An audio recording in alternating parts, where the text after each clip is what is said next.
I'm not going to leave anybody behind. But you have to understand the importance of taking it seriously and making sure that your group is there before we move on. Because we do not want to leave somebody behind and have to retrace our steps to go back. That's wasting everybody's time, okay? I want you to be thinking about your 6, and again, I need one of those groups to be 7. And later in this semester, you'll tell me who your chaperone groups are, who your team leader is, and then that's how we'll take roll whenever we go. Does this make sense to everybody? Okay, outstanding. How many of you have never flown on an airplane before? Anybody? Not sit by you. Hey, no taking seats. No, I'll sit by you. How many of you have never flown internationally before? Okay. Okay. Good. There are obviously some etiquette issues on an airplane. Okay. You know, not laying on the person sitting next to you if you don't know them, okay? Climbing over them to go to the bathroom in the middle of the night. You know, we want to make sure that you use good etiquette, okay? I would encourage you, I have air sickness down next, if you have any sort of that, get some Dramamine patches. The flight, depending on where we leave from, will either be 6 or 7 hours. When I leave from Chicago, it's always been a 7-hour flight. When I've left from New York, it's been a 6-hour flight. It's not a bad flight time. That's not a long flight at all. But if you have air sickness, that's a long flight. So you should know and make sure you take care of yourself for that. On the flight from Gateway to London and then from Munich home, you will have a customs form that you will need to fill out. You want to make sure that you have a pen handy in your seat, so you're not having to get up and get through your, the luggage thing upstairs and get a pencil out. You will need to fill out a form.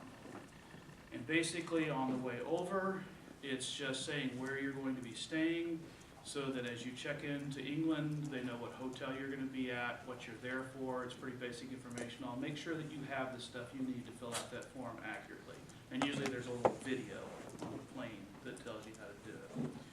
Now the one on the way home is just a little bit more complicated because you have to declare how much money you spent, how many goods you're bringing back into the country, okay? So that form, you have both a customs form saying you're coming back into the United States, but also a declaration form. And so you need to kind of keep track, just mentally, just an estimate, of how much money you're spending on souvenirs that you're bringing back into the country with you. It's a pretty large amount before you have to do anything. I mean, I can't imagine any of you spending that much. My mother-in-law, yes. You'll see me carrying 50 bags of Yadros around Europe the whole time. Yeah, no doubt. But you will have to fill out those 2 forms on the way back. And again, I can walk around the plane and kind of help you if you have questions, but just be aware. Abby? Okay, for one, there's something I suggest. So make sure that you have your copy of your passport with you too on the plane, because you'll need your passport number. That's right. For your customs form. The second thing is, when we came back from Europe this year, I don't remember customs like declaring. We didn't do it on the way back from Greece. They didn't make us do it. But when we came back this year, some of our girls, well, okay, not some of us, all of us brought back alcohol, like for our parents or whatever. But remember, you can buy it in Europe because you're 18.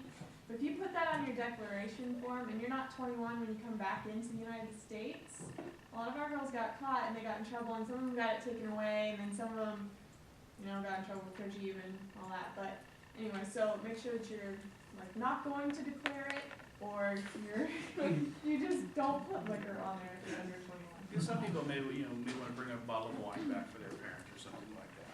So yeah, that's very well taken. Okay, sleeping on the Jay. Is everywhere we're going, besides England, obviously, do they all observe the euro? Yeah. Okay. So we'll have, and I've got a little chart in Canvas for you if you haven't seen that yet. I've put a little conversion chart in there so you know what you're buying, and we'll talk about that at some point as well. Sleeping on the plane. This is really hard for you because you're going to be so excited. There's a 6-hour difference between England and New York. Those flights usually leave around 6 or 6:30 at night. which means you're gonna arrive in London sometime around midnight. And you're gonna be pretty tired, aren't you? It's 6 o'clock in the morning. And you're gonna go the rest of the day. Unless we get lost on a bus. Okay, all right. So the first time I went, I just about died. Because my wife and I could not sleep on the plane, and by 11 o'clock the next day, it was, 5 o'clock in the morning, and we were dying, and we still had the whole day to go. So as excited as you're gonna be, I really strongly encourage you to do your best to try to get some sleep on that airplane. Bring melatonin or Tylenol, people. Okay? It just kills you, okay? When we get in London, when we get off the plane in London, we will get into our chaperone groups, and especially as we're moving through airports and customs, that's when I especially need you to stay together, okay? Because we have to go through the little customs turnstiles one at a time, and they'll ask you some questions, and stamp your passport, send you through, and then wait for the next one. I can't have people running away out there after they go through customs, because then I can't find you. Okay, so when we're in airports, you are always in your groups, so that I know where you are at all times. Does this make sense, everybody? Okay, good. Insurance.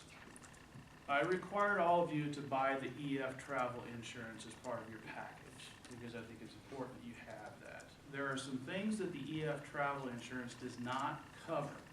One of those is repatriation. If you die over there, they are not going to pay to bring your body back to the United States. And that could be upwards of $20,000 to $30,000 to get your body back here. PSU offers an insurance policy for like $11 a week. I think it should be in that packet of information that Megan has sent out to you. And that does include repatriation. I would encourage you to invest the $22 or whatever it is through Like Megan's. 30, it's like 31 something. Is it going up a little bit? $39.50. For a total. But the stuff that EF doesn't cover, that PSU's insurance does cover, is well worth the $31 in my opinion. Okay, I'm not gonna require you to do it, but I always tell Megan that I'll encourage the students to do that. Now, if you look at PSU's policy and then you look at your parents, look at your own policy, if that stuff is in there, then you don't need to get PSU's policy. If your parents' policy has that in it, that's fine. But I think especially repatriation, we would hate for that to happen. But if it would, that could be a serious expense for your family. Okay, does this make sense to you? What are you laughing at? It's just morbid, I'm sorry. I can't do it. Okay. I'll move on to the next thing on the list, okay? Yes? You talk to Megan about that? What? It's on that online, the online thing that she sent you, it will send you the link to the actual Pitt State insurance, like it will have the policy. And in fact, let me segue to that.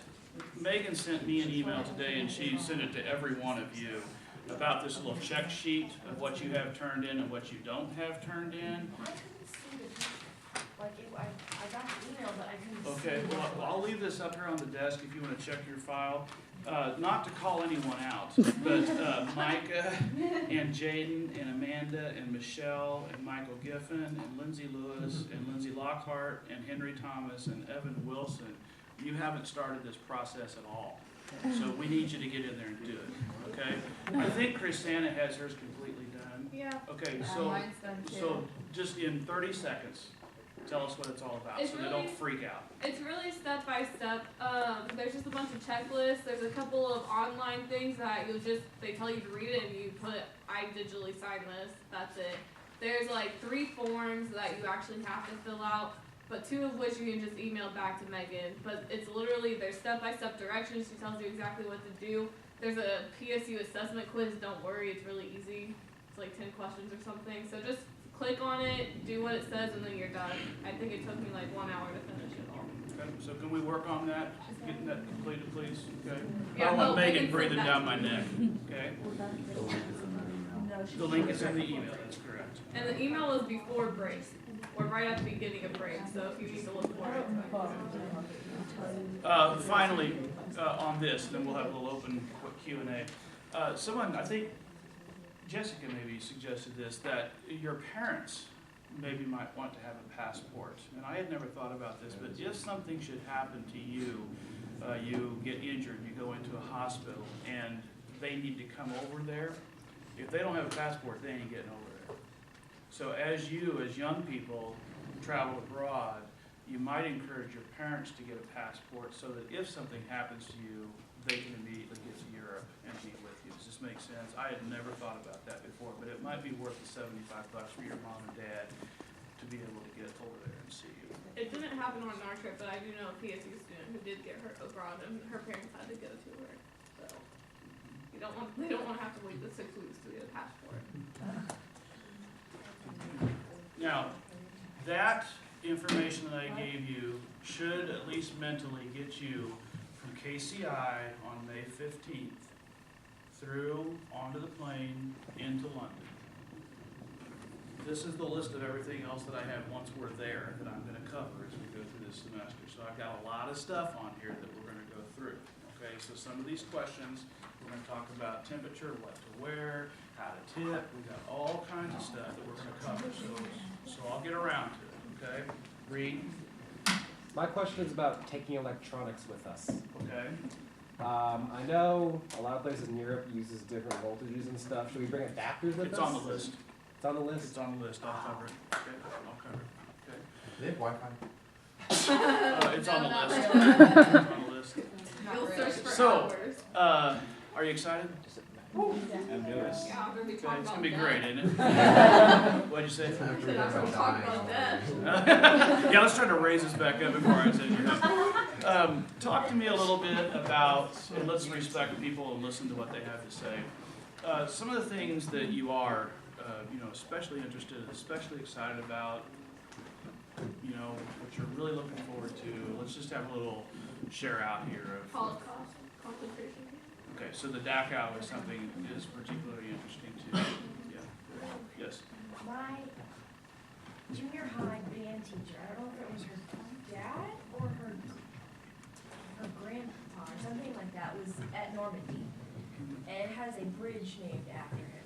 Really? And I'm really hoping I can at least, if not find it or see it, at least, hear something about it. Okay, I'm just gonna plant a seed with you. I'm working on this. I've been in contact with the American manager of the cemetery at Normandy Beach. And I've gotten the names of people from Crawford County who are buried there. So I could put you in contact with that person. The bridge is over there, is that what you're saying? Yeah, Yes. I need to double check. Why don't you do that, and I can put you in contact with him, and maybe we can find out why you're over there. Okay, good. What else? Anything else? Yes, Travis. My great grandfather, he fought in the European theater. I had one in the west, in the eastern, one in the west. Mhm. So, he got a Purple Heart and a Bronze Star. So I'm looking forward to kind of going through those areas where he And was he alive when you were alive?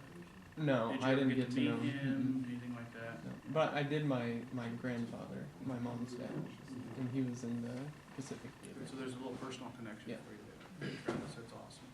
Great. Yeah, one of my old neighbors, he actually just passed away about 2 years ago, but I was able to talk to him, and I was actually one of them that helped liberate Dachau. So Oh, he was wow. right there, yeah. So That's I a thought that was frightening really sight. cool. Yeah. Yeah, outstanding, Ricky. Well, listen, I'm looking forward to this. I hope you are. Okay, this is going to be a great experience for all of us, isn't it? Okay, good. I will see you next Tuesday. Please take care of paperwork. Okay?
You're gonna be limited to 5 questions a day.